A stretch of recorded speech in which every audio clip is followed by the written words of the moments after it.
Bem-vindos ao DunaCast, o podcast do Duna Arrakis Brasil.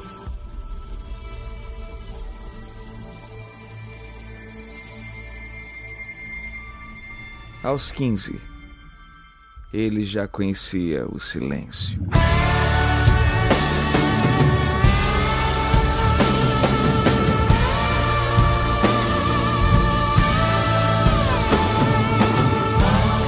Saudações, Fremen, aqui Pascoal Naib. E aqui, Hildon Oliver. E a minha frase é tão pequena que eu esqueci, mas vamos lá. Não terei medo. É só isso? Particularmente eu esqueci, eu nem vou tirar, eu vou manter essa vergonha na edição. E aí, gente, aqui é a Júlia e bora pra mais um episódio. Depois dessa frase incrível. Depois dessa super inspiração, bem-vindos a Arrakis e bem-vindos ao DunaCast. O DunaCast vai ser um podcast que irá analisar detalhadamente todos os 48 capítulos do livro Duna e suas 680 páginas. Isso mesmo, você vai fazer sua leitura pessoal e depois vem aqui conferir todos os detalhes, curiosidades ou mesmo para tirar suas dúvidas. Estamos no 27º episódio e vamos analisar o 27º capítulo do livro Duna. Você já deve saber e ter ouvido nos episódios anteriores do DunaCast que os livros escritos por Frank Herbert não têm uma separação dos capítulos por numeração, tipo capítulo 1, 2, 3 em diante. Ele separa os capítulos por excertos, citações iniciais. Esses excertos, citações, você sempre vai escutar nas aberturas do nosso podcast com a voz aveludada e sexy de Hildon Oliver. Não terei medo. Ó, hoje o excerto é tão pequeno quanto a sua frase. Sendo assim, cada capítulo tem um excerto diferente. Mas para facilitar a vida dos nossos ouvintes, eu fiz um instrumental colocando uma numeração em cada um dos 48 excertos do livro que você pode baixar aqui na descrição do episódio. Assim, cada episódio vai ser referente a um capítulo do livro.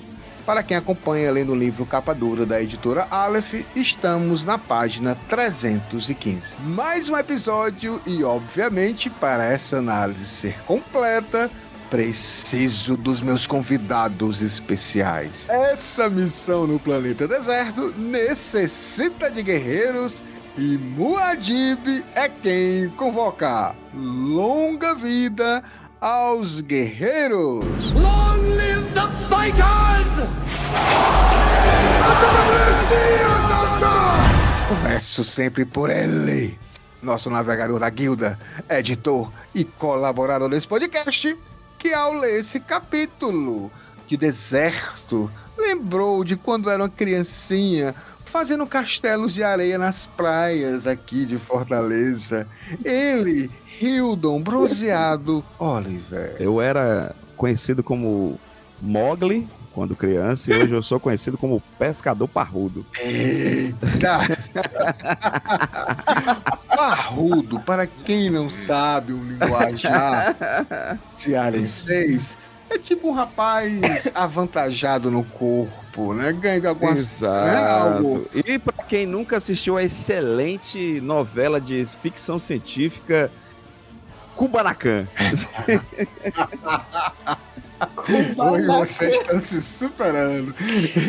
Cara, o Pescador Parrudo, o nome dele era Esteban Maroto. Esteban Maroto, provavelmente em homenagem ao grande quadrinista Esteban Maroto, que fez 5 pro Infinito, Espadas e Bruxas, né? Fez uma adaptação que foi publicada recentemente pelo Clockman King do Drácula. Então tem tudo a ver com quadrinhos, ficção científica e com Duna. E finalizamos o Pitadas de Melange do Hildon Oliver de hoje. Não. E para completar nosso grupo de guerreiros, você já está ouvindo aí. Temos a felicidade de receber novamente ela, que agora só quer trabalhar, Rildo. Ela não quer mais saber da gente, ela só quer... Cara, ela precisa trabalhar porque o mundo tá acabando, bicho. Ela é a nossa... Ela é a nossa planetóloga. Nossa frontline aí. É, a nossa planetóloga imperial. A discípula. Gente. A discípula de Kate Kai. trabalhando aí. Júlia Tô trabalhando aí. Tô trabalhando aí, galera. Trabalhando, estudando, pelo amor de Deus. Júlia, mais uma Red vez. Carnes não me deixa em paz.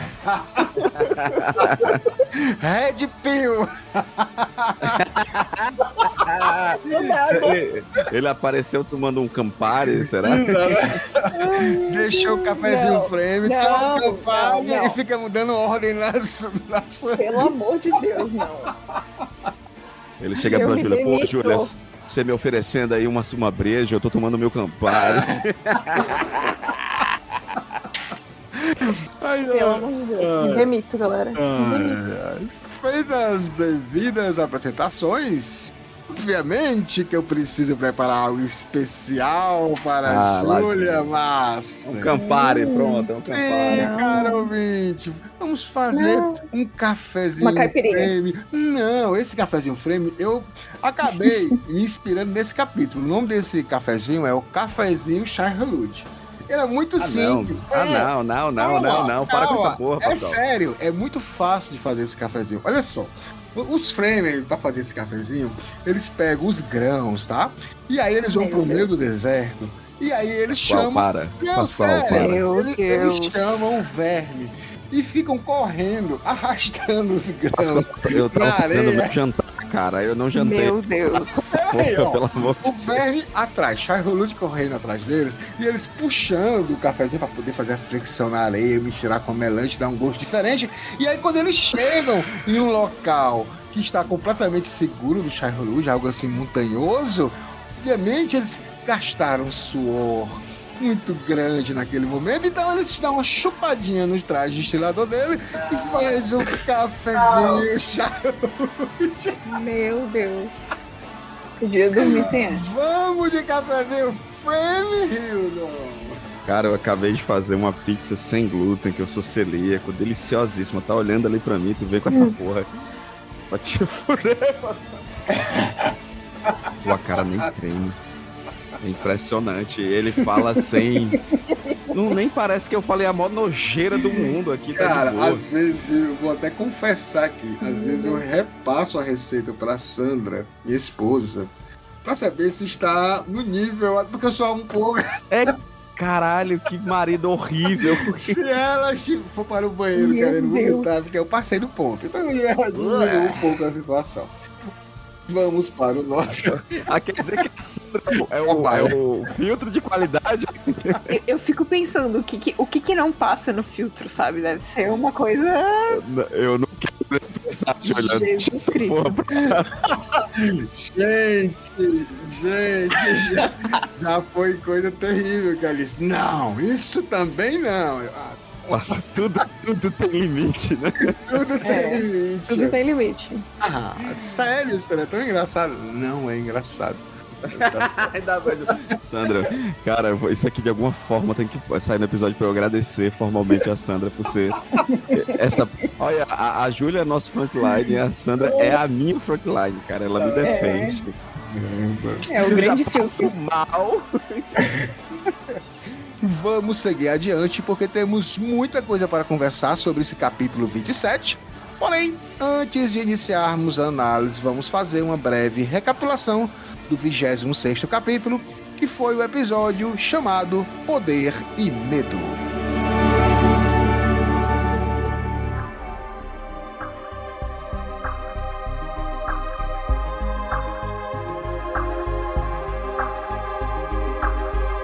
Mas vamos aqui. Fala, já que está passando mal, vamos falar de alguém que você vai ficar passando mais mal ainda. Que filha da mãe. Que é do Barão Vladimir. Que nojo.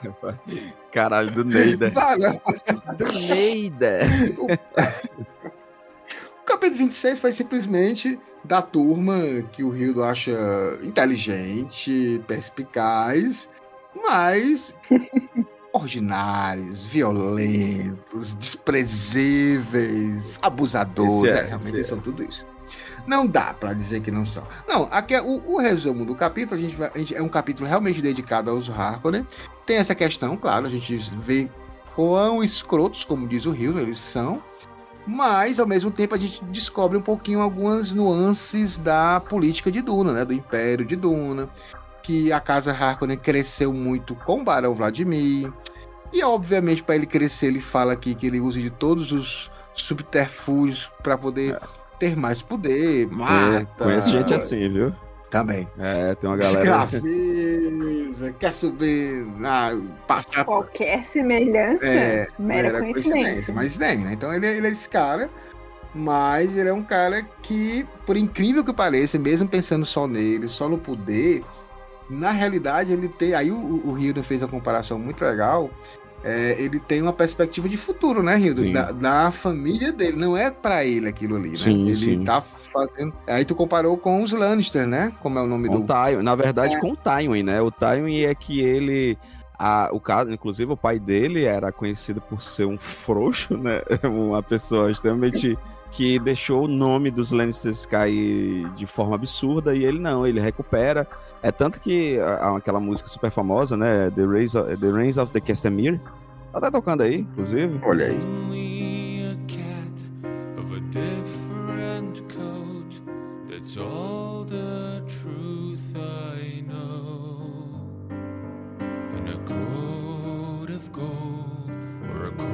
Ela é uma música justamente sobre uma família que, por conta dessa abordagem do pai e tal, sabia que podia fazer o que quisesse.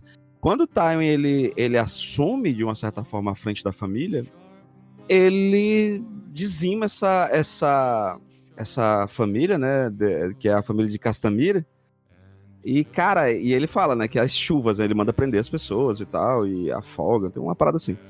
E ele fala que é justamente as chuvas dos Lannisters, né, as chuvas de Castamere. E para os próximos problemas que ele vai enfrentar, às vezes o Tywin mandava apenas um bardo para tocar a música The Reigns of the Castamere, né? Exato. E pra tu ver o poder do lance dele saber que o legado, né, da família era muito importante. Inclusive tá rolando a versão de The Reigns of the Castamere com o excelente Serge Tankian, né, que é do vocalista do System of a Down.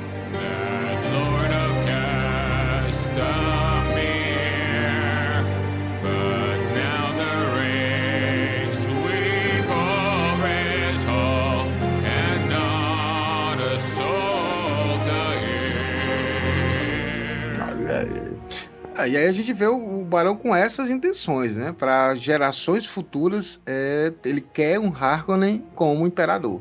Então essa é a ideia do Barão Vladimir, não é para ele nesse momento, mas ele pensa na família, mas enquanto ele é o cara, ele é o Barão, ele é que manda, e todos os outros têm que ter medo dele, todos têm medo dele. Então ele faz por onde, né? Aqui a gente tem um relato do capitão da guarda, o Yakin Food, que vai avisar que o Paul e a Jéssica entraram numa tempestade de Coriolis num ornitóptero, e obviamente todos os relatos dizem que uma tempestade tem mais de 600 km, 800 km, que rasga metal como se fosse uma faca quente numa manteiga, né? Então assim, tinha tudo para dizer que realmente eles morreram, então meio que o ponto final dos Atreides pro Barão Vladimir, que ninguém vai poder escapar para falar que teve alguma coisa errada, né? E aqui a gente vê também que o Tufi Halt tinha sido capturado e o Barão quer o Tufi para ele. Eu quero Mentat para chamar de meu, né? Então ele quer o Tufi, e o Tufi é um dos mais temidos, por incrível que pareça. O Tufi está com a programação Windows 95 corrompida, está achando que quem é o traidor é a Jéssica, e o Barão vai se aproveitar disso para tê-lo do seu lado, porque ele vai querer matar a Jéssica. Então, tipo assim, enquanto ele estiver perseguindo a Jéssica, ele vai trabalhar para ele, para poder ajudá-lo a sua casa crescer mais ainda. Então meio que vai ter um acordo aí, a gente acha que vai ter, né, porque essa é a intenção do Barão.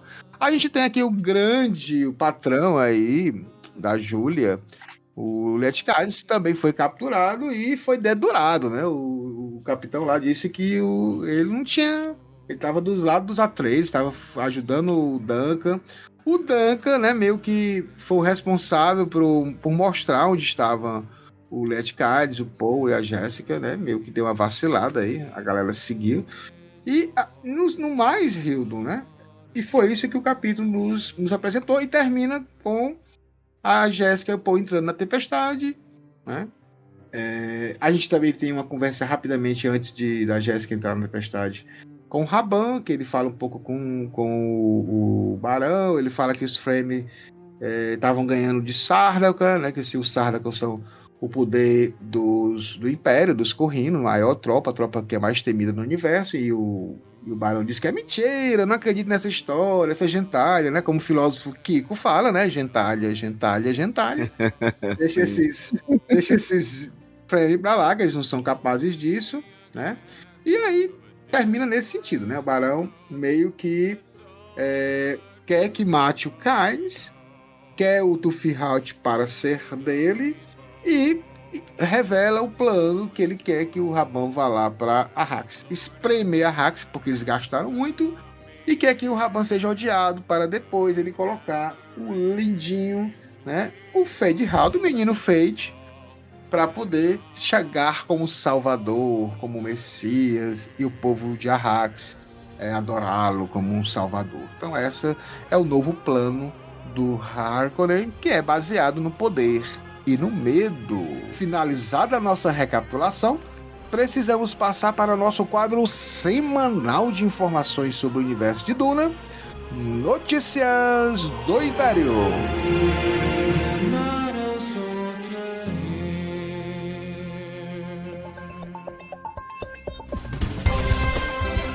Boa noite.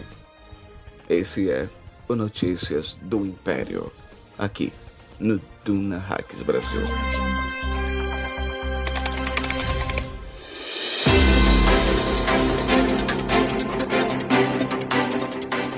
Grande Hildon, grande Júlia, estamos aqui no Notícias do Império, obviamente.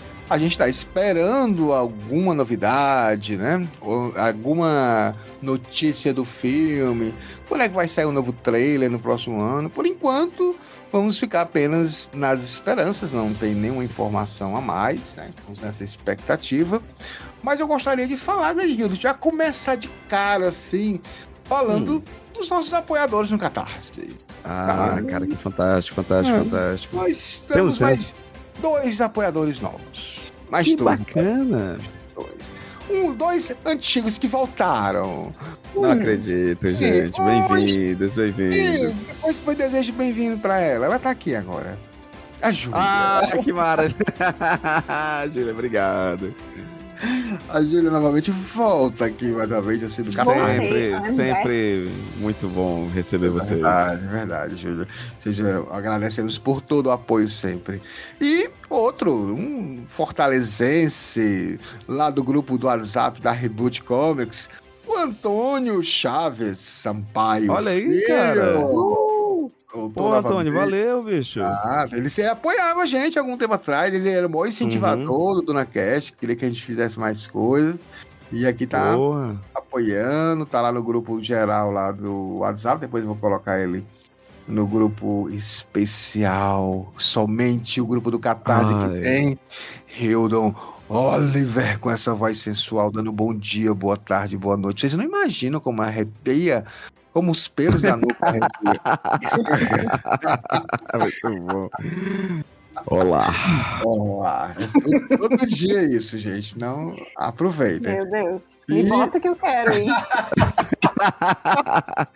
E às vezes eu mando áudios e vídeos extremamente embriagado durante shows. Isso Aproveita. é verdade. Aproveita que esse final de semana estou em Jeri, vai ter muito conteúdo pro Duna. Inclusive, ele bebeu muita cerveja de especiaria no último vídeo que ele mandou pra gente. Meu Deus. Tava bebo, cara, naquele dia. Foi muito bom. Foi ótimo. Nós adoramos também. É isso, queremos conteúdo. Queremos conteúdo. Cara. Faça conteúdo. Eu não prometo nada, entrego tudo. Isso aí mesmo.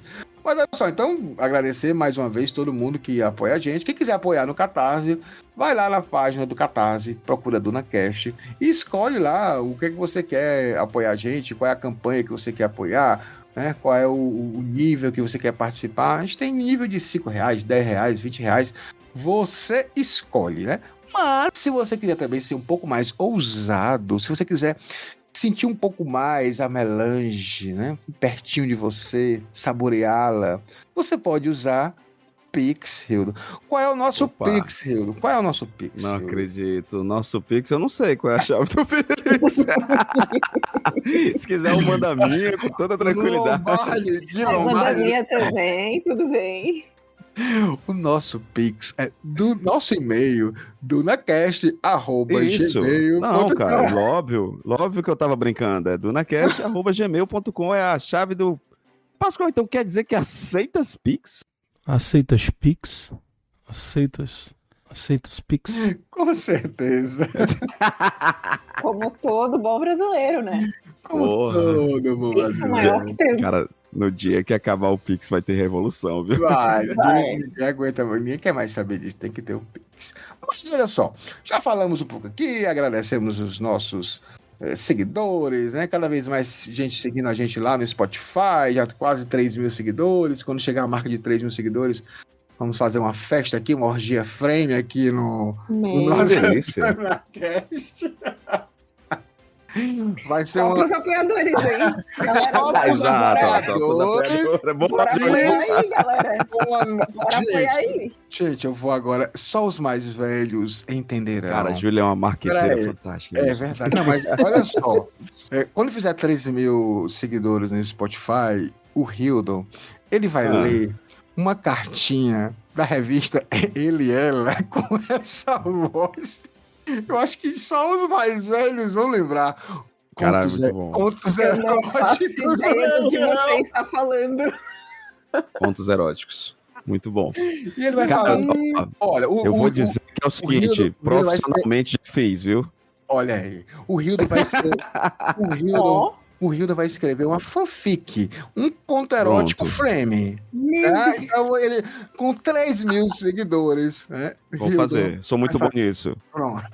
Vai envolver Paul, vai envolver James. James. Não, Shane tá fora. James e vai envolver o Charlotte. Meu Deus. Tá na mente de vocês agora. Gente, quinta série. Agora você foi pior que o Pascoal, hein? Agora você avacalhou. A quinta série dominou aqui a mente de todo mundo. Vamos então, antes que saia mais alguma coisa aqui, dos dois Já aqui. fica aqui, posso começar até a narrar. Antes que a nossa convidada dê aqui um sair daqui, correndo de medo da gente, vamos para as nossas Júlia sai, mas manda só um inbox. Hildo, como é que é a história mesmo? Só pra curiosidade. Só curiosidade mórbida. Manda um áudio no grupo dos apoiadores. Manda só um áudio aí, rapidinho aí, só pra gente ver como fica. Só uma palhinha. Ai, meu Deus. Vamos então para a nossa Pitadas de Melange, que a gente está esperando, a gente quer as dicas culturais. Inclusive, eu estava até conversando com a Júlia aqui sobre algumas dicas que já foram faladas aqui. Eu comecei a assistir, comecei a ler, então tem muita coisa legal mesmo. A gente não tem tempo, né? Mas as dicas estão aí para vocês escolherem e fazer com que descubram mais coisas. É legal ficar descobrindo, sair da sua zona de conforto, quem sabe você ir para um outro estilo que você nunca assistiu, ouviu ou leu, né? Ou ouviu, porque aqui a gente pode colocar música e tudo mais. Mas vamos começar por ela, por nossa convidada, porque o Rido já deu as pitadas de melange dele na apresentação dele. Júlia, as suas pitadas de melange, a sua pitada de melange. Ah, eu tenho duas hoje. Aí, boa, Sempre enfio umazinha ali a mais. Mas tá, ó. Tá certo. No clima aí de... A que o Rio não ia fazer, tu tem direito Beleza. a duas, vai lá. Pode tirar do Rio. Vai. No clima... Não, eu tava conversando com o Pascoal, né? Ele viu One Piece, a gente tava falando que adorou a série e Muito tal. bom, cara. E nesse clima, assim, de pirataria, não sei se vocês já viram, mas Nossa Bandeira é a Morte. Vocês já viram? No HBO. Cara, eu amo essa série. Agora eu amo. estreou a segunda temporada. Eu não vi toda ainda. Mas, cara, é muito boa essa série. Tem o Taika Alto nível, só alto Waititi. nível. É engraçado. É dele, inclusive. É muito legal, sério. É muito divertida. Recomendo muito. E, enfim, é legal. Assistam, apenas assistam. Não tem a ver com piratas e é isso que eu vou falar. Cara, é muito bom, é muito bom, é muito Fiquei curioso. divertido. Sim, cara. Fiquei curioso. Ó, pra você ver como eu gosto das dicas, quando foi o Rogério, quando o Rogério veio aqui da última vez, ele indicou que ele tava assistindo Sopranos, né? E eu disse, eu vou assistir, comecei a assistir, tô no oitavo, vou começar hoje, vai ser o 8º episódio da primeira temporada do Sopranos. Eu vou começar Que a pegar massa, umas clássicas, uns clássicos que eu nunca vi. Breaking Bad, Sopranos, que é uma vergonha. Então eu vou assistir agora. E aí eu não vou ser mais esse ET na mesa dos amigos. Os amigos falam as referências, eu não sei o que é. Aí é complicado, não merece. A segunda pitada de melange agora da Júlia. Essa eu não sei se também alguém já falou aqui, mas é uma série da Apple TV chamada Servant, que é do M. Night Shyamalan. Eu não sei como é que fala o nome dele. Eu tenho do sexto sentido. Shyamalan, sei lá. Mas enfim, é um suspense, assim, que tu sempre fica se perguntando assim, será que tem sobrenatural? Será que não? Será que tem algo mais? Será que não? É meio psicológico, meio sobrenatural, assim. E eu gosto bastante. Achei bem bom. Até o Harry Potter tá lá? O mundo do Harry Potter? Sim, verdade. O Rony. O Rony, o cara, o ator, né? E ele é ótimo nessa série. Muito bom. Não, mas ele é muito bom, ele se tornou um baita no ator. Uhum. Então, por favor, Júlia, só repita os nomes das duas dicas culturais, uma na HBO e outra na Apple TV, por favor. Isso, na HBO Nossa Bandeira é a Morte e na Apple TV Servant. Show de bola, anotado. Então vamos agora. Não, tem um Rio do Rio. É isso, o cara quer me excluir. Que absurdo. Ai, essa pitada de melange. Rapaz, Pascoal, é o seguinte, eu vou dar uma roubadinha no jogo e você na hora de postar tem que postar os dois, porque faz sentido. Infelizmente, uma das indicações é um pouco mais difícil, porque a Disney tá num processo que eu acho péssimo, né? Péssimo mesmo, que é o apagamento de sua história. Inclusive, a própria Panini, ela tinha anunciado uma versão definitiva, meio ônibus dessa HQ, e foi cancelado pela própria Disney. A Panini teve que retirar as vendas disso. E eu tô falando que é a da Saga do Tio Patinhas. A Saga do Tio Patinhas é um baita de um quadrinho. Ele saiu aqui em alguns formatos. A última vez, isso já deve ter mais de 10 anos que saiu, pela Editora Abril, em capa dura. Essa é a edição que eu tenho. E infelizmente, por ser um material esgotado, tá difícil de achar. Então, nessas horas eu só digo, corre e lê online, é o jeito. Até porque, como a gente falou, né, a Disney tá nesse processo do apagamento de sua história, porque a Saga do Tio Patinhas você acompanha desde a juventude, né, do tio Patinhas, que, pra quem não sabe, o nome dele em inglês é Scrooge, em homenagem justamente, né, ao Scrooge. E, cara, é fantástico porque você vê toda a evolução desse personagem, a busca dele, né, o sonho americano, né, American Dream, de tentar vencer pelas próprias mãos. É um baita de um quadrinho, uma baita na história. Tem algumas problemáticas lá no quadrinho que é um pouco não é bem racista, na verdade. Mas eu acho que pra isso você... personagem, né, é o personagem, cara. Mas assim... Não, mas eu tô dizendo, tem um personagem que ele vai pra África, né? Isso, tem um momento específico do quadrinho que ele é bem racista. Mas aí o que a gente faz? A gente não apaga, a gente coloca nota de rodapé, abominando isso, mas informando que era fruto de seu tempo, né? Eu sou contra o apagamento histórico das coisas, né? Ainda mais de uma obra como essa, que é um baita de um quadrinho. Qual era o pensamento da época, né? Exatamente. Quando a gente pensa para pensar pessoas até que vocês amam, historicamente falando, provavelmente eram pessoas misóginas, racistas, homofóbicas. E até para ensinar as pessoas do porquê que é errado, sabe? Tipo, as pessoas têm que ver aquilo e entender o porquê é errado. Porque se você só vai falar que não pode, é errado, e sem explicar, as pessoas não vão aprender, elas não vão realmente entender e vão continuar propagando certas coisas porque pra elas não faz sentido. Porque pra elas, pronto, você falou tudo, porque pra elas não faz sentido. E é muito triste porque seria um baita de um momento até de você meio que explicar, gente, isso aconteceu, nós tivemos esse apagamento histórico, mas assim, a gente pode trabalhar sobre isso, a gente pode não, inclusive abominar, né? E é um baita de um quadrinho, gente. Eu fico muito triste porque, inclusive, gente, tem uma cena belíssima da relação dele, do Scrooge com o pai dele, né? E da própria mãe do Donald. A gente até entende por que o Donald é tão estressado, vem da mãe. É bem legal. Mas assim, infelizmente vocês não vão achar com muita facilidade, então dá um jeito aí de ler online, é o jeito. Ou então se encara na Amazon e paga 300 conto, porque parece que estão pedindo esse valor. E nessa pega... Não estamos sugerindo nada, não. Mas assim, tem por aí. Tem por aí. Dá o teu pulo porque é uma história legal. Acho que é uma história que precisa ser lida, sabe? Eu sou da máxima de que as coisas precisam ser conhecidas, né? E pegando isso, cara, eu quero também indicar que em 2014 o grande pau no o bichotário pra caramba, que é o Thomas Wolopanen, que é o tecladista e dono proprietário e um grande no escroto do Nightwish. Ser humano que é complicado, tem as suas problemáticas, ele foi uma pessoa bem otária com a pop da tarja,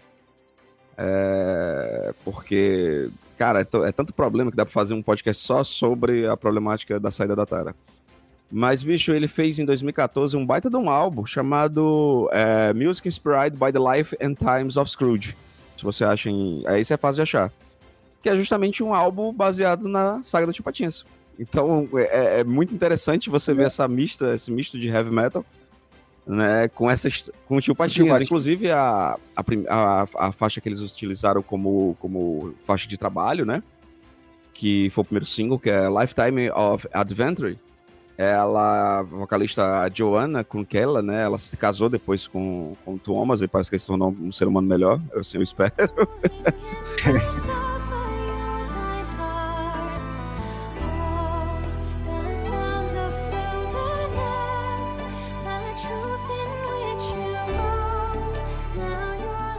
E tem o próprio Troy Donacley, né, do Nightwish, tem o Tony Kakko, do Sonata Ártica. Então é bem interessante, é um projeto muito legal mesmo.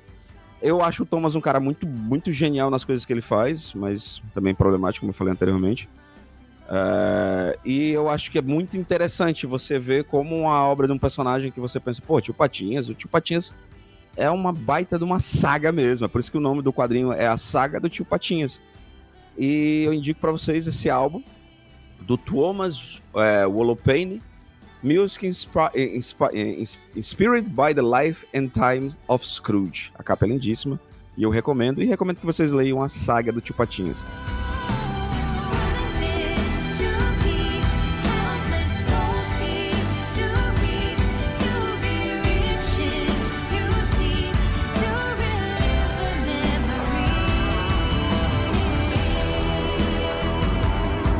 Bola. Então, já tivemos aí as grandes dicas dos nossos convidados. Acabamos com nossas pitadas de melange. Vamos então para a análise do capítulo 27, O Deserto dos Fremen.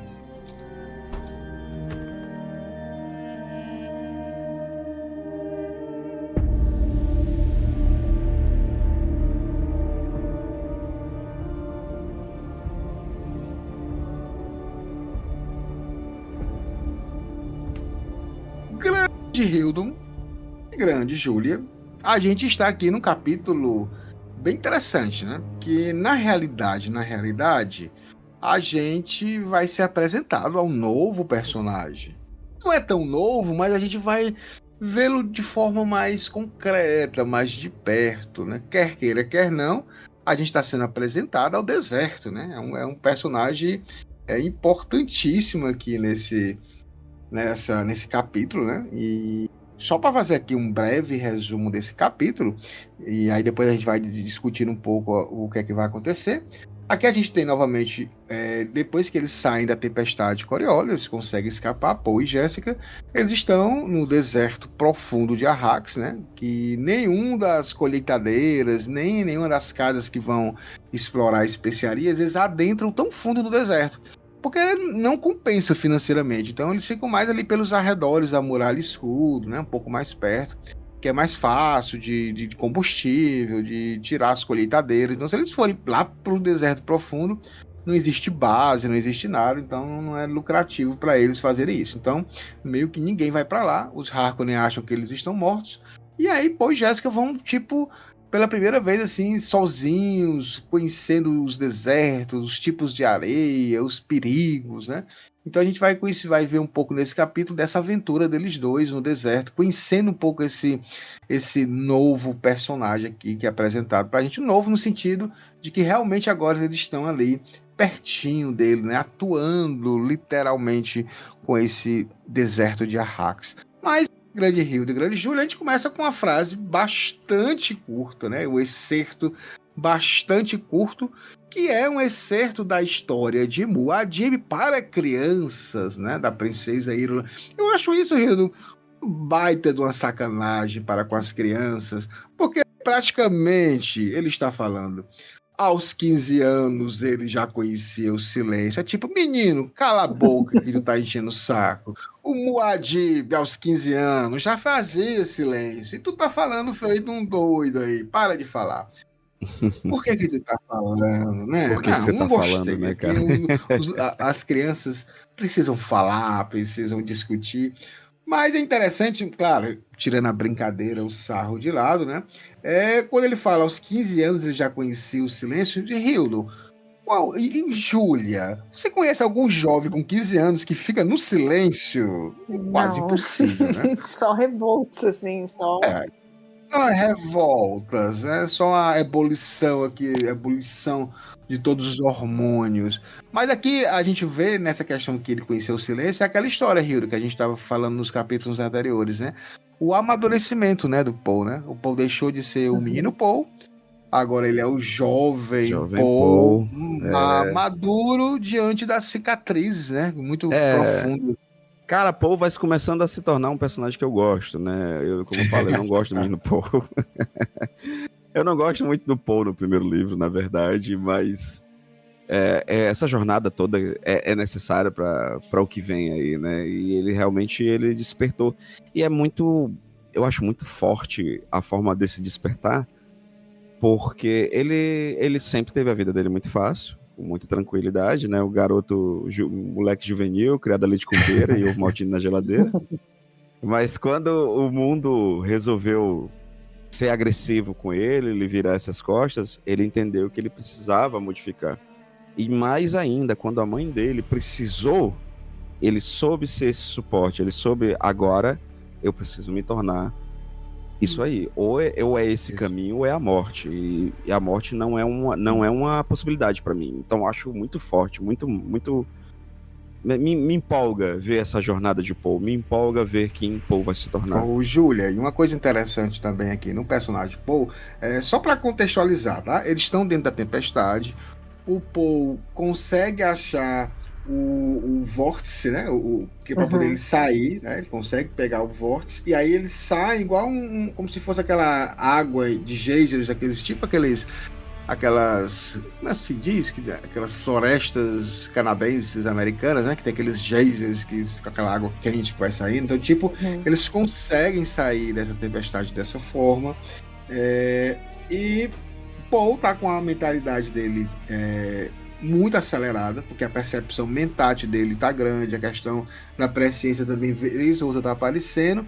Mas me diz uma coisa, Júlia, Paul aqui nesse capítulo, mais do que nunca, ele percebe rapidamente que é uma questão de adaptação, né, pro deserto, adaptação ou morte, né? Eu acho que é até interessante eles colocarem esse excerto. Eu fiquei pensando, ele, né, Frank Herbert colocar esse excerto, porque eu fiquei pensando, né, ele já conhecia o silêncio. Tipo, nessa época ele tava desenvolvendo já a presciência dele, tava, tipo, não tava um silêncio dentro dele, sabe? Sim. Mas, ao mesmo tempo, talvez ele realmente se tornou uma pessoa, um jovem silencioso, porque ele tava refletindo muito e pensando muito sobre aquilo que estava acontecendo. Então, ele tava mais dentro da cabeça dele. Então, e até a Jéssica fica muito surpresa, assim, tipo, algumas vezes ela fala, nossa, olha só como ele tá pensando rápido, como ele tá agindo rápido na situação, porque eu acho que teve que realmente virar uma chave ali, naquela hora, na hora do perigo, como se fosse uma injeção de adrenalina que despertasse isso. Mas ele teve que virar essa chave e já fazer tudo ali, tomar as rédeas da situação pra que eles sobrevivessem.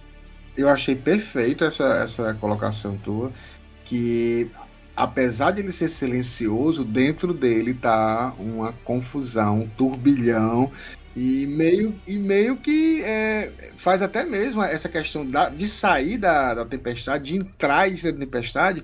Até a Jéssica fala, né? Ela fala assim, eles ficaram somente 4 horas, Hildo, dentro de uma tempestade, Coriolis. 4 horas, né? E aí, somente... Gente, mas imagina o pânico, assim, dentro de uma tempestade, um negocinho. Caramba, e aí que tu fala uma coisa que é exatamente isso, dentro dele tá essa tempestade, que a Jéssica fala, né? Foi como a litânia, ela pensou. Nós a enfrentamos sem resistir. A tempestade passou através de nós e a nossa volta. Foi-se, mas nós ficamos. E é muito isso também, como tu falou, dentro dele tá essa tempestade e ele tá calado, né? Ele tá parado, ele tá... Tipo como ele estava na tempestade. Porque lá parecia que eles estavam parados, né? A tempestade estava toda ao redor dele lá, e como se estivesse em câmera lenta lá dentro, né? Porque eles conseguiram ficar numa posição que não ficava rodopiando, só quando eles saíram pro vórtice. Mas é isso aí. Então, pô, eu achei isso aí sensacional, né, Rio? Essa questão total. dessa simbologia, né? Sim, com certeza. De dentro dele tá essa tempestade, né? E mais uma vez a gente vê essa questão da litânia, né? Eles falando a litânia para poder que o Hildon, todo final de episódio nós teremos litânia contra o medo pela voz de Hildon Oliver. Não, e que honra, né, bicho? Até a gente surpreendeu a gente com a mensagem, né, de que uma ouvinte nossa, né, ela entrou em trabalho de parto e tal, passou pelo processo e ela, né, ela repetiu a litânia contra o medo durante o processo, e como essa oração é uma oração acima de qualquer coisa, né? Litânia vem de oração. E o quanto isso é poderoso nesse momento do capítulo, né? A invocação de algo tão forte, tão presente e tão necessário, né? Para esse resgate de força. Eles estão no limite deles. A gente já falou em diversas vezes que nesse momento eles perderam tudo. Você imagina o desespero de se entrar numa tempestade como essa, porque sabe que ou é isso ou é uma morte estranhamente bizarra, desoladora, sabe? Então é melhor o desconhecido, é melhor, né, o não ter isso, medo, né? E é importante falar que desde o capítulo 21, nós estamos no capítulo 27, desde o capítulo 21, eles não tiveram um momento de calma no livro. É só fugindo, ritmo frenético, guerra, morte, perseguição. Então eles não conseguem nem ainda processar. Aí por isso que é perfeito o que a Júlia falou, porque dentro deles tá o turbilhão, né? Eles não tiveram tempo para parar, para refletir. Então esse capítulo aqui, muita gente pode achar ele um pouco parado, mas é exatamente isso, é a necessidade agora da pausa, que não é nem tão tranquilo. A gente vai ver aqui para metade do trabalho. Quando acha que está sendo uma coisa tranquila, sempre acontece alguma coisa. Mas, de uma certa forma, eles vão ter um pouco essa sensação de serem seres diminutos diante de uma natureza absurda, né? Que é a coisa que acontece quando um astronauta tá lá e vê a Terra e vê só aquele pontinho ali, você, pô, eu não sou nada. Essa sensação de que você não é nada perante um todo. Você não é o cara especial, você não é a casa injustiçada do Império. Cara, tu é só mais uma pessoa de carne e osso que tá ali no meio do deserto tentando sobreviver. Pronto. Né? Então assim, acabou é tipo assim, é tipo se de repente todo o status quo, todas as funções de status de trabalho acabassem, e um cara que de repente é médico, né? Assim, hoje em dia na nossa sociedade, que é mais valorizado, no caso financeiramente, do que uma pessoa que é um gari, né? Todos eles têm importância dentro da nossa sociedade. Mas é como se de repente quebrasse tudo isso, né? Então, tipo assim, veja, eu não sou nada agora, cara. O que é que se me diz que eu sou de valor maior do que aquela outra pessoa? Então, eu acho que eles estão nessa fase. O que é que tu acha, Júlia? Eu acho que é um capítulo bem descritivo, né? Da situação, da paisagem, do que tá acontecendo, porque eu acho que dá pra ver que eles estão realmente bem concentrados em sobreviver. Então é muito prático tudo. Tudo é muito assim, vão fazer isso, olha isso, e tipo, resolvendo várias coisas que acontecem, sabe? E tem uma hora ali no meio do capítulo que eu parei, assim, pra pensar que, na verdade, agora eles estão descobrindo realmente o deserto. Agora eles estão se botando à prova e vão entender o que é ser Fremen, entender como os Fremen vivem e que o deserto é uma coisa muito perigosa e quem são eles comparado ao tamanho do Shai Hulud, sabe? Tipo, eles não são nada e eles estão extremamente vulneráveis. E assim, eles podem... filho do Duque, não sei o quê. Mas, cara, um negocinho ali e a Jéssica já foi soterrada. E, tipo, se o Paul também tivesse sido, ele morria também. Todo mundo e deu, acabou, não tem livro. Exatamente. É a sensação... Até eles falam que eu acho muito interessante... Que, assim, eles pousam, né, gente? Eles saem da tempestade, o tóptero deles sai avariado, não sai completamente. Então o Paul tem que parar, obviamente, nas dunas, perto de uma rocha, de um tipo mais rochoso, um lugar rochoso, porque é onde os vermes não conseguem ir, né? Então os vermes gigantes eles não vão em locais rochosos, óbvio, né? Não conseguem passar, eles só nadam, né, entre aspas, na areia, né? E é muito interessante que o Paul fala isso, a gente tem que parar e sair correndo para esse local rochoso, porque os vermes virão, né? Aí a Jéssica, é os vermes. Aí ele falou, nossos amigos os vermes, ele a corrigiu, né? Eles irão pegar esse tóptero, não haverá sinal de onde aterrissamos. Então, Paul, a todo momento, desde o capítulo que ele está fugindo, ele está com essa sensação de que ele está adotando a Arrakis como o lar dele, né? E tem umas palavras aqui da Bíblia Católica de Orange, que é a Bíblia criada depois do Jihad Luteriano, que fala exatamente isso, que ele diz que lembrou dessa citação. Que sentidos nos faltam para que não consigamos ver nem ouvir um outro mundo à nossa volta? E, obviamente, Frank Herbert se inspirou na citação bíblica de Mateus 13:13, que fala: por isso lhes falo por meio de parábolas, porque vendo não enxergam, e escutando não ouvem, muito menos compreendem. Né? Então, é interessante essa questão das pessoas... a nossa realidade também, né? Às vezes a gente não consegue enxergar o óbvio, Hildo e Júlia, o óbvio, né? Então a gente não consegue, tanto que a gente vê as guerras que estão por aí. Mas é porque o óbvio ele é difícil de ser enxergado, né, Pascal? Não é tão fácil. A gente até faz, porque a gente tá tão eclipsado por tanta informação, ainda mais e nesse aspecto o Frank Herbert ele é muito visionário, né? Porque o universo de Duna também existe, eles estão eclipsados por muitas informações, como a gente fala sempre, né, nos nossos Windows 95. Mas é tanta informação que eles precisam, sabe, assimilar, informar, entender. E a gente vive muito isso, né? Nós vivemos a era da informação. Mas, cara, passa 5 minutos no Twitter, por exemplo, né? Aquilo é um ambiente extremamente insalubre. E estamos cada vez mais cegos, né? Até para as coisas óbvias. E Duna tá nisso. Esse momento de Paul tá completamente assim. Ele se torna cego, temeroso, né? Ele não sabe se o caminho que ele tem que seguir é esse, ele só sabe que ele tem que se manter firme. Ele tem que se manter sem medo. Perfeito. E aí eu até pegar esse link aí do cego que você falou, e aí eu passar para a Júlia, e ele fala assim, né? A gente vê que o Paul aqui, ele meio que não usou a visão presciente quando entrou na Tempestade de Coriolis, porque ele disse que estava ficando muito dependente dela, então ele não começou a usar. Mas depois que ele ficou 4 horas dentro da tempestade citando a litânia, e aí como o Hildo falou, a litânia é uma oração, meio que despertou dentro dele aquele inconsciente de várias coisas. Então ele começa novamente a ficar abalado e começa a ter novamente algumas visões prescientes. E aí a questão da cegueira é que ele fala assim, ele olha e diz assim, ele hesitou, abalado pela lembrança de imagens em alto relevo de uma visão presciente que tivera em Caladan. Tinha visto aquele deserto, mas o cenário da visão era ligeiramente diferente, como se uma imagem óptica tivesse desaparecido em sua consciência. E aí ele fala, Idarro estava conosco na visão, ele se lembrou, mas agora Idarro está morto. Então assim, ele tá cego, né? Nossa, doeu um pouquinho. Então assim, cara, a visão dele não é 100%, tá entendendo como é que é? Ele tem todo esse poder, Júlia, Mas não pode confiar, porque ali, ó, a visão tava lá, o deserto. Mas não tava mais com o Duncan, com o Momoa, com o My Boy. Não tava lá. Uma boy. Eu acho interessante essa parte, porque a gente tá descobrindo a visão do Paul com ele, sabe?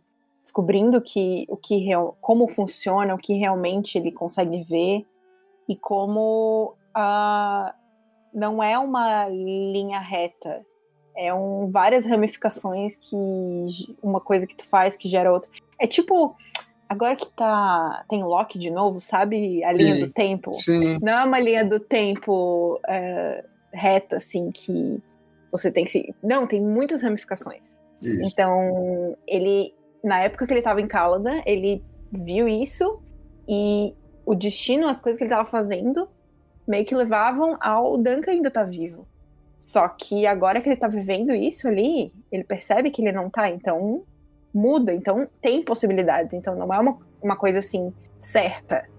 É uma coisa muito que pode ter vários caminhos dependendo do que ele escolhe. Então aconteceu uma coisa nesse meio que levou ao Duncan não estar ali. Então achei bem interessante, assim, pra gente entender com ele, assim, o que realmente, como ele realmente pode usar essa visão, como ele realmente pode ajudar, e não dá pra confiar 100%. Sim. Dá pra virar refém disso. Sim. E outra coisa também que é bastante destacada, a gente já estava percebendo isso, é a dicotomia Paul e Jéssica em relação ao deserto, né? E isso é visível, Hiro. Vou te passar aqui e tu fala um pouco da patroa, da Lady Jéssica. A Jéssica é elite, é nobreza, cara. Então, ela tem uma hora que ela diz assim, Jéssica recostou-se ao lado dele, grata por aquele momento de descanso. Eles pararam lá um pouquinho, e aí ela ouviu Paul sugar o tubo do traje estilador e resolveu beber um pouco da água reaproveitada do seu próprio corpo. O gosto era salobro, e ela se lembrou de quê? Lembrou das águas de Caladan, uma fonte alta, encerrando uma curva de céu, tamanha opulência de umidade, que ninguém notava por seu valor intrínseco, somente por sua forma, parece uma propaganda de sabonete. Então, assim, ela está ali numa situação horrível, né? Sente um pouquinho daquela água, o que é que ela faz imediatamente? Aí isso me lembra muito também Clube da Luta. Clube da Luta, no momento em que o Taylor pega, porque o personagem, o protagonista, ele não tem nome. O Taylor ele tem um nome. Então, quando ele pega a mão do protagonista e coloca aquela substância química que queima a mão dele, né? Porque o protagonista, ele vai para locais como Alcoólicos Anônimos, essas coisas de autoajuda. Então, ele sempre faz a meditação para não pensar no pior. Na verdade, de grupo de ajudas, né? Grupo de ajuda, mas no caso dele, totalmente desvirtuado do que ele estava indo para lá, para a situação. Então, ele meio que queria fugir da realidade, né? E o Taylor Durden, quando queima a mão dele, diz, não, cara, tu tem que estar aqui, ó, sente a dor. Tá queimando a tua mão, igual o Gonjabá, tá queimando a tua mão. Não é pra tu sair. Da dor te fazer sentir vivo, né? Exatamente, encara isso aqui, cara, é a tua vida. Então é muito isso aqui. Ela, né, na mesma hora, ela pensa nos mares de Caladan, né? E aí ela vai falar um pouco do local, aí ela fala assim: o pó entupia os filtros nasais e era preciso soprá-lo para fora. A areia grossa e o cascalho rolavam sobre as superfícies duras e podiam derrubar os incautos. O pedrisco cortava. Então, o deserto, para Jéssica, era um combatente, era um inimigo real. Né? Então, assim, ela não está à vontade, né? E o Paul chega para ela e fala: mãe, bebe a tua água todinha. Aí ele fala um axioma, né? O melhor lugar para conservar a água é dentro do corpo. Conserva a sua energia. Você se fortalece. Confia em seu traje estilador, né? E aí é aí que ela se toca, né? Cara, eu tenho que fazer... Racionalmente ela se toca, mas a gente vê isso, né, Rio? Essa não querer encarar essa nova realidade, né, Jéssica? E assim, nesse aspecto eu nem julgo, não, sabe? Porque é um lugar comum de conforto, né? Uma lembrança que traz, aí, como a gente falou, né? A Jéssica é da elite, né? As pessoas passando sede, por exemplo, Jéssica estava se banhando, estava na casa, no quarto dos prazeres, na sala dos prazeres, sortilégios, né? Então, assim, nesse momento, e quem nunca também já se viu, né? Nós não somos da elite, nós não somos privilegiados, mas, pô, em momento de perrengue a gente lembra, porra, cara, aquela época Sim. era tão confortável, aquele momento em que eu não... A gente tá trabalhando pensando na nossa carreira. Olha, quando eu tinha 9 anos que eu não me estressava com nada. Nossa, gostoso demais. Né? Então, assim, eu realmente eu super entendo Jéssica, porque ela precisa desse resgate, desse lugar de conforto, até mesmo pra blindar a sanidade dela. Porra, ela tá tomando uma água salobra, cara. A água que tá sendo recuperada do corpo dela. E, gente, isso deve ser muito desagradável. Literalmente. E o xixi, vamos dizer, xixi e cocô. Então... Também não tem como. E dá pra ver a comparação entre como ela lida com a situação e como o Paul lida com a situação, tipo, internamente, sabe? O Paul tá, tipo, a mil ali pensando em sobreviver e ela tá meio que tentando sobreviver de outras formas, sabe? Exato. Pronto, Júlio, eu queria até que tu falasse um pouco mais, porque assim, em determinado momento, o Paul, né, ele se preocupa com ela, com a mãe, claro, e aí ele pergunta, né, como é que a senhora está? Como é que tá se sentindo, né? Então meio que ela se toca porque ela tá grávida. A gente lembra que a Jéssica está grávida, tá com uma bebezinha, né? E aí ela fala assim, ainda me sinto fisicamente capaz, né? Uma formalidade rígida, né? Que ela pensa assim, pô, eu falei tão rígido, por que eu tô falando desse jeito? Aí ela pensa e diz, tenho medo do meu filho, temo sua estranheza, temo o que pode ver em nosso futuro, o que pode me contar. Ela tá morrendo de medo do que o Paul se tornou. Sim. E de repente, mãe, a gente vai morrer daqui a pouco ali, eu tô vendo a morte. Cara, ela tá com medo, a Jéssica, a patroa, né? Brincadeira. Não. Eu acho que até em relação à própria filha, né, que ela vai ter, e talvez ela pense que pode não sobreviver e o Paul não vai me falar, ou algo assim. Ela tem medo do futuro, eu acho. Medo do que está por vir e medo do Paul, assim. Ele tá muito rápido, né? Ele tá pensando tudo na frente dela. Assim, tipo... Por causa que cada um tá em sua frequência ali, sabe? E ela tá cansada. E ele se adaptou. Mulher, querendo ou não, quando ela tá grávida, a energia dela vai fazer uma criança. Então a energia dela tá totalmente desbalanceada do que normalmente seria, né? Tipo, uma pessoa ela, treinada ali com os Bene Gesserit, talvez não esteja tão focada nisso. Ela tá tentando pegar a energia dela de outros lugares, de um lugar que ela amava, né? Lembranças que ela tinha e lugar de conforto pra conseguir ficar ali. Então, ela talvez realmente, eu acho que esse tenho medo do meu filho, que ela fala, tenho medo do que ele vai falar, pode falar pra mim, do que ele tá vendo, porque ele tá ali tentando, né? Porque, como eu falei, talvez ele esteja vendo as possibilidades e ele tá lidando com isso, e ela tem medo de quais são essas possibilidades. E como você falou, toda hora, e como o Ryudo fala, ela sempre tá pensando no passado, da vida anterior dela, né? Quando ele tá lá em determinado momento, eles precisam descer tipo um penhasco, né? E aí ela fala, poxa, se ao menos tivéssemos suspensores, seria tão simples pular lá para baixo, né? Então, assim, tipo, ela começa sempre a pensar, como tu falou, ela depois pensa mais na frente sobre um determinado momento em que ela foi de férias com o Duke, antes do Paul nascer, né? Então, assim, toda hora ela tá puxando essa memória pra lembrar como era bom, né? O que ela tinha, né? Então, eu tô aqui no meio desse deserto, né? Pelo amor de Deus, não tem condição. Mas nesse Rio e Júlia, nesse capítulo aqui, a gente tem um spoiler grande do Frank Herbert. Ele dá um spoiler aqui, só que esse spoiler não vai fazer sentido para ninguém que tá lendo agora. Mas eu quero que vocês anotem essa página 323, que mais na frente vocês vão entender. Aqui na página 323, o segundo parágrafo diz assim: Paul examinou o deserto aberto, vasculhando sua memória presciente, então ele estava usando, sondando as alusões misteriosas, porque, lembrem-se, eles estavam com uma mochila, que é o Frame Kit, que tem todos os kits para sobrevivência no deserto, uma mochila com água, né, também com bastante água, e nessa mochila ele fala assim, sondando, né, as alusões, as citações misteriosas de instrumentos chamados de marteladores e ganchos de criador no manual do Frame Kit, que acompanhava a mochila com a qual tinha escapado. Achou estranho que só sentisse um pavor penetrante ao pensar nos vermes.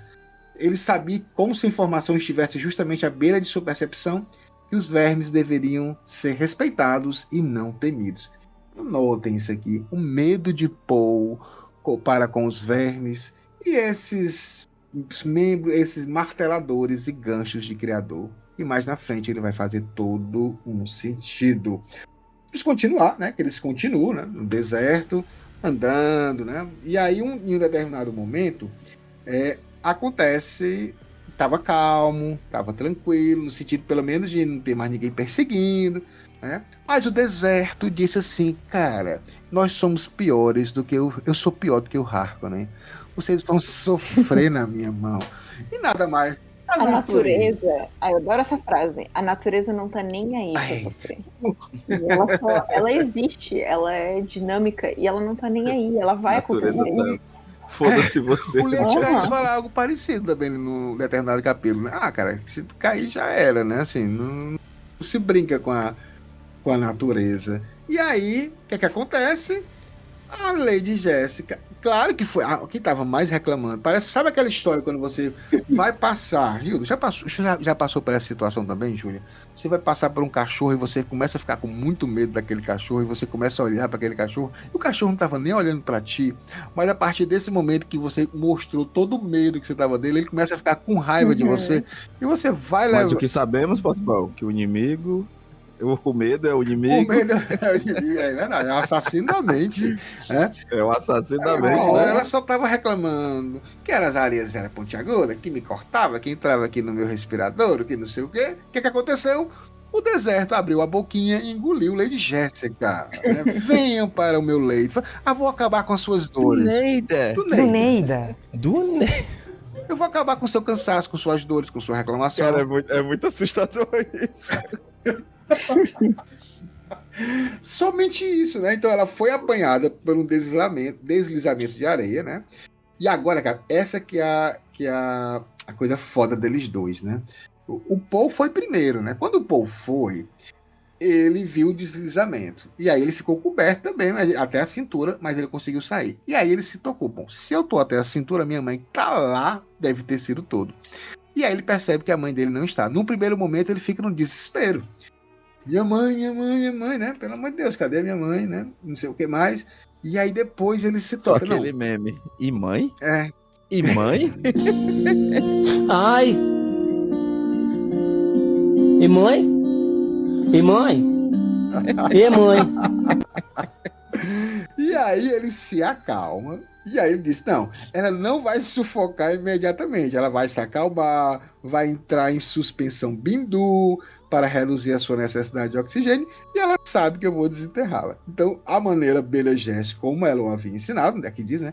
Paul controlou as batidas desenfreadas de seu coração, fez da sua mente uma tábula rasa e começou a agir de forma racional. Cara, isso aqui é surreal, mas na hora da necessidade é vital, né, Júlia?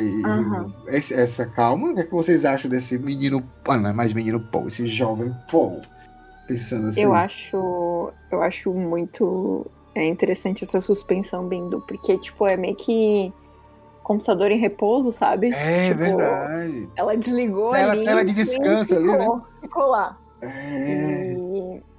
E é bem isso que tu falou, assim, em relação ao medo, que quando tu não se sente confiante pra fazer alguma coisa, sei lá, qualquer coisa que você tá fazendo, assim, caminhar num lugar escorregadio, se tu não se sente confiante que tu tá ali, tu com certeza vai cair. Com certeza vai cair. Com certeza. Ou tipo, fazer uma trilha, ou sabe, algo assim, tu com certeza vai cair, ou vai acontecer, porque tu não tá confiante naquilo.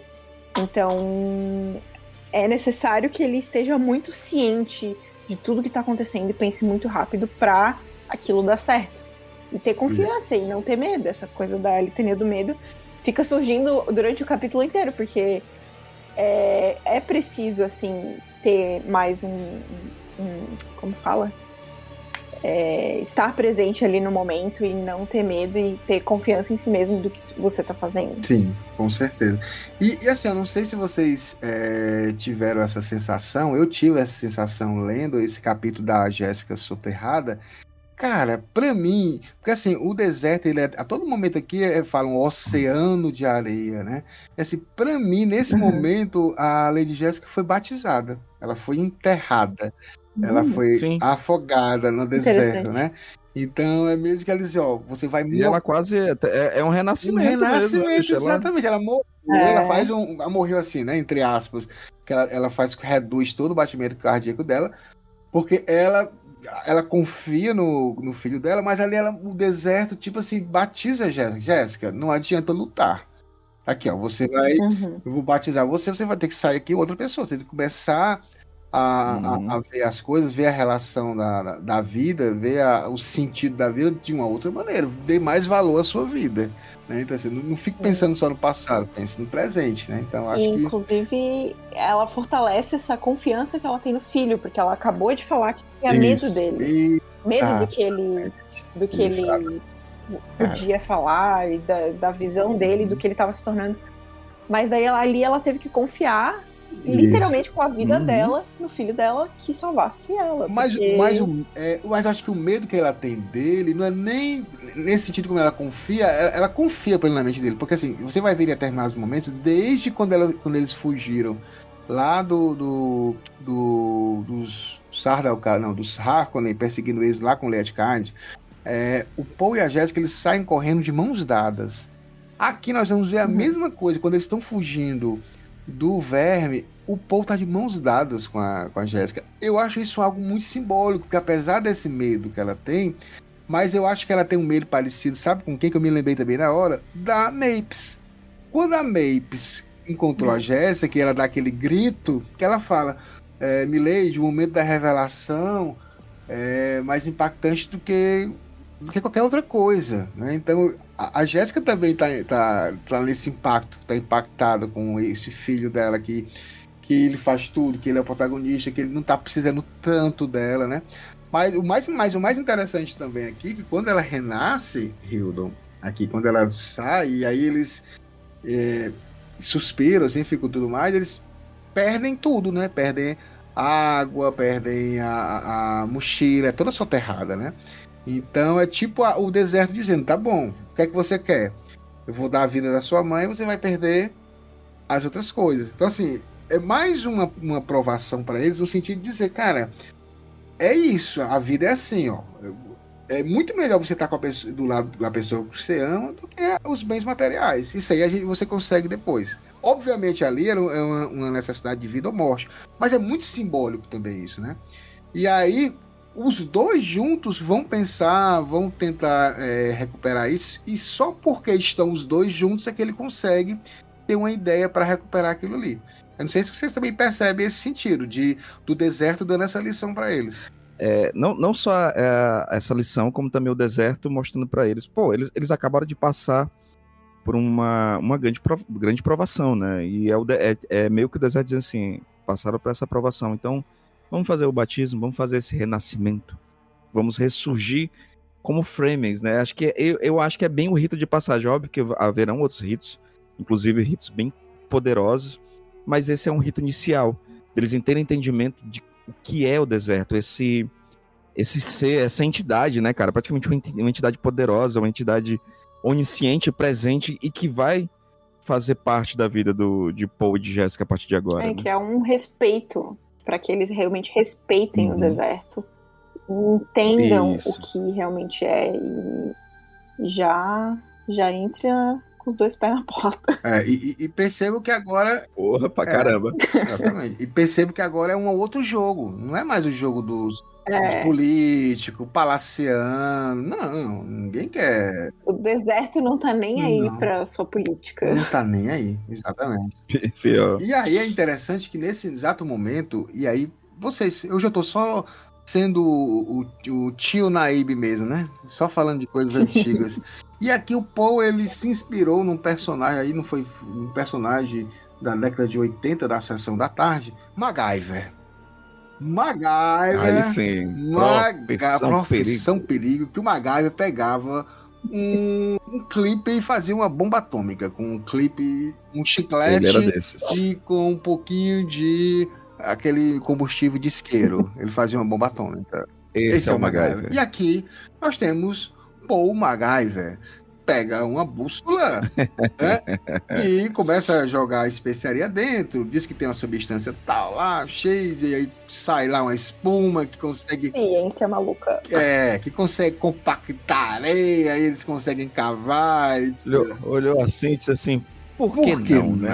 Né? A gente aceita. Ele diz assim... Alguém resolveu usar esse negócio de especiaria, ninguém sabe nem de onde ele vem. Por que não faz isso aí, né? Ele fez, deu certo, conseguiram recuperar. Mas tem uma parte aqui que é engraçada. A gente acha que Duna não é engraçado, mas tem momentos divertidos. Que é exatamente esse aqui. Quando eles conseguem tirar lá, eles estão todos sujos, né? De bolas de areia verde úmida na cara, né? E aí ele diz pra Jéssica, você está horrível. Aí ela... Você também não está nada bonito. Eles começam a rir. É muito bom. Então é meio isso também, né? O deserto conseguiu. Eles estavam rindo, cara. Eles não estavam rindo. Eles estavam...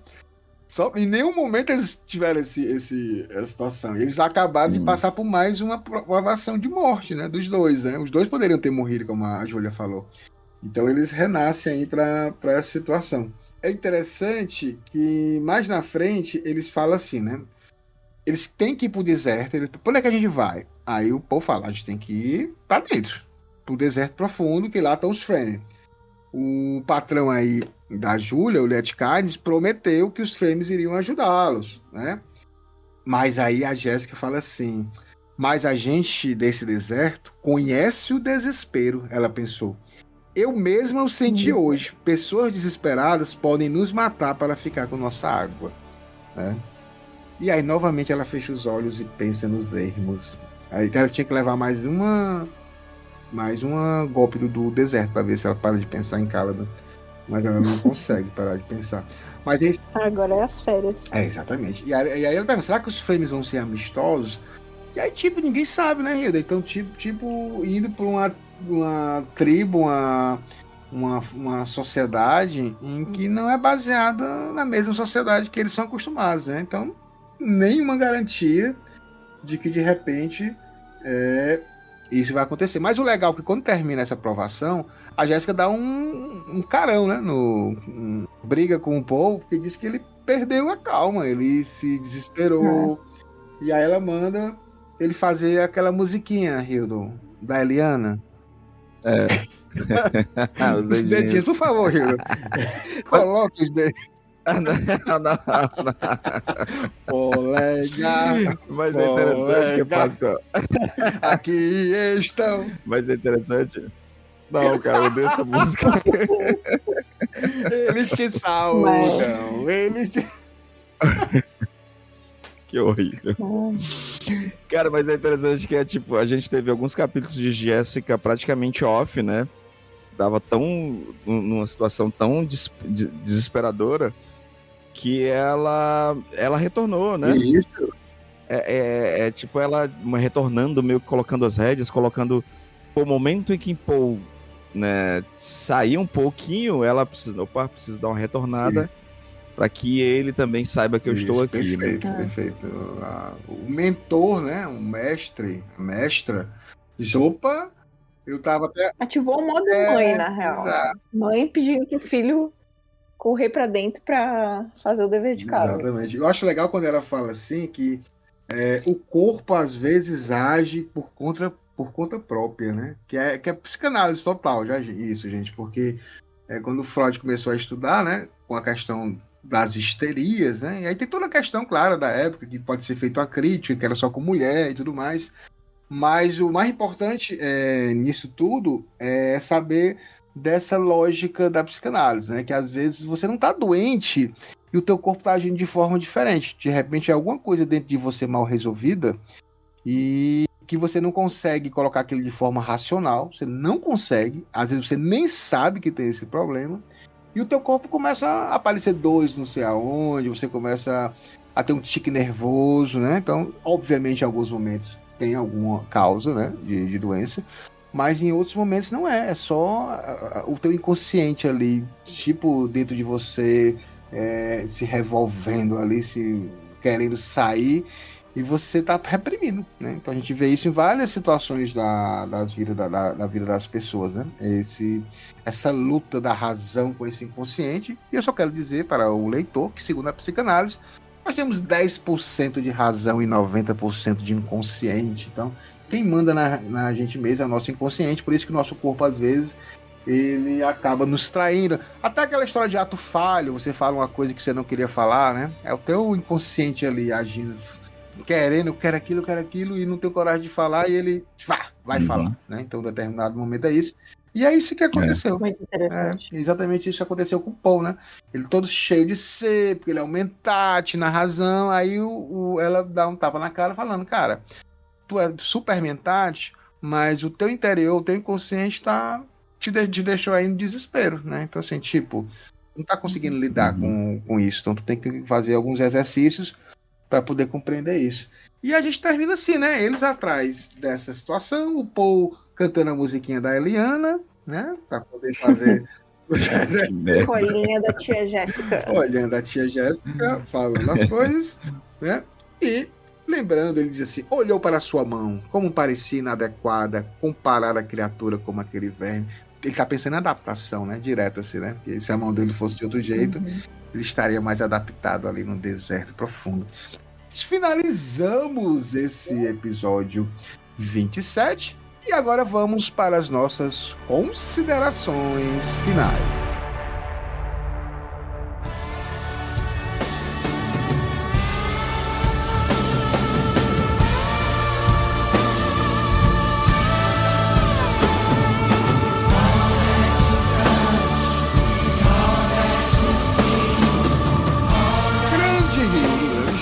Mais um capítulo de deserto, né, profundo. Inclusive, eu tenho uma coisa muito bonita que eu gostaria que, já que nós estamos colocando tanta música, eu vou colocar uma musiquinha legal, Rio, que é Nara Leão cantando corisco quando ela fala. Na conta da minha história, verdade e imaginação. Espero que o Senhor tenha tirado uma lição.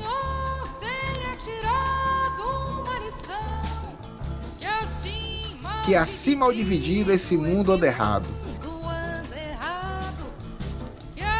Que a terra do homem não é de Deus nem do diabo. Não é de Deus, não é de Deus nem do diabo. Não é de Deus, não é de Deus nem do diabo.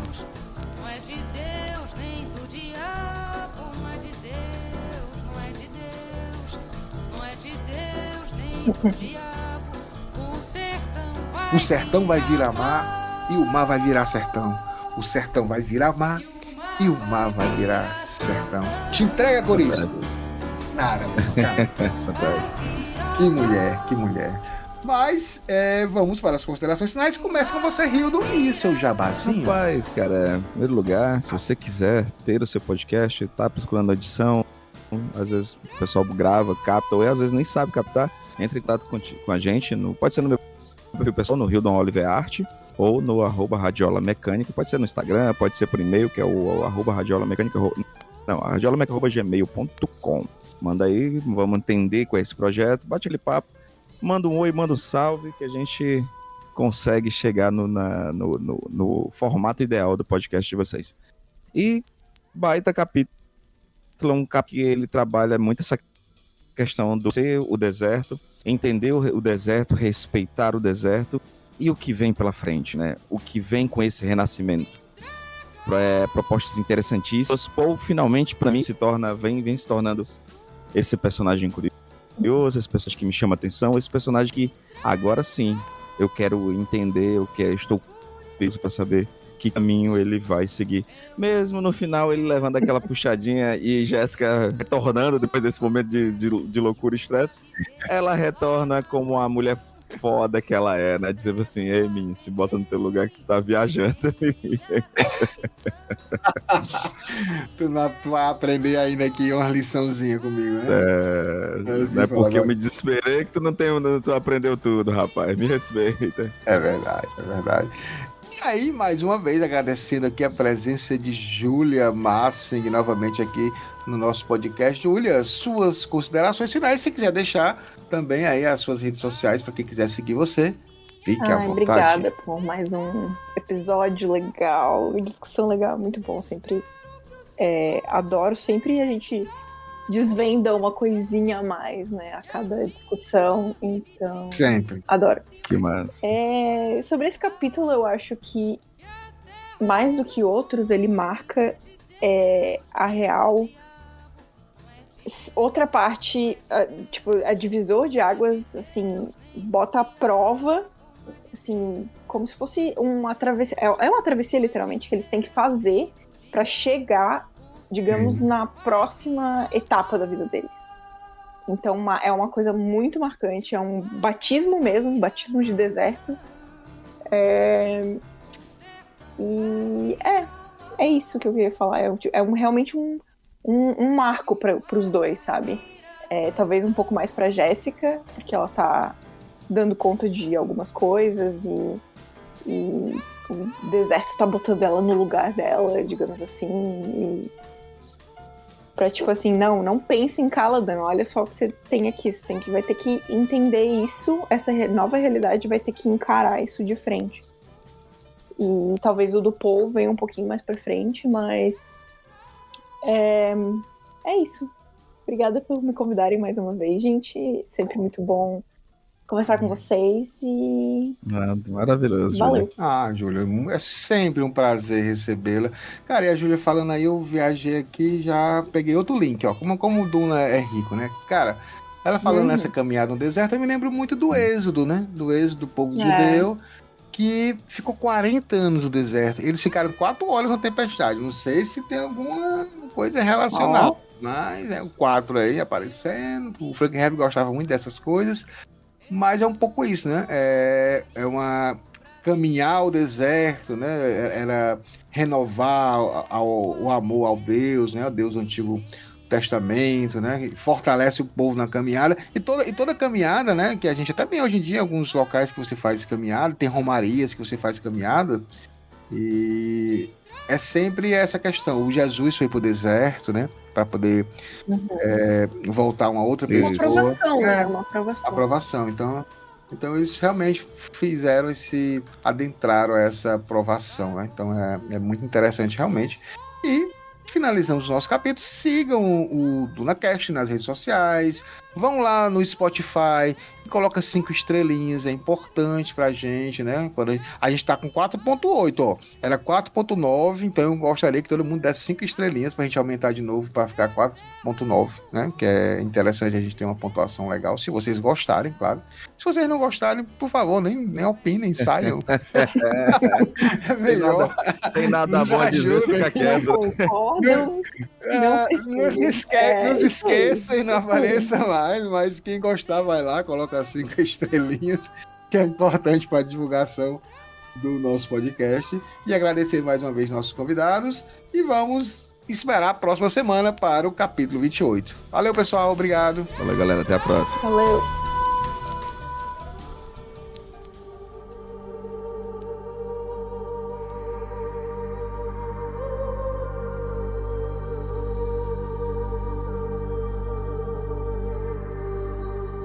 Não terei medo. O medo mata a mente. O medo é a pequena morte que leva à aniquilação total. Enfrentarei meu medo. Permitirei que passe por cima e através de mim. E, quando tiver passado, voltarei o olho interior para ver o seu rastro. Onde o medo não estiver mais, nada haverá. Somente eu restarei.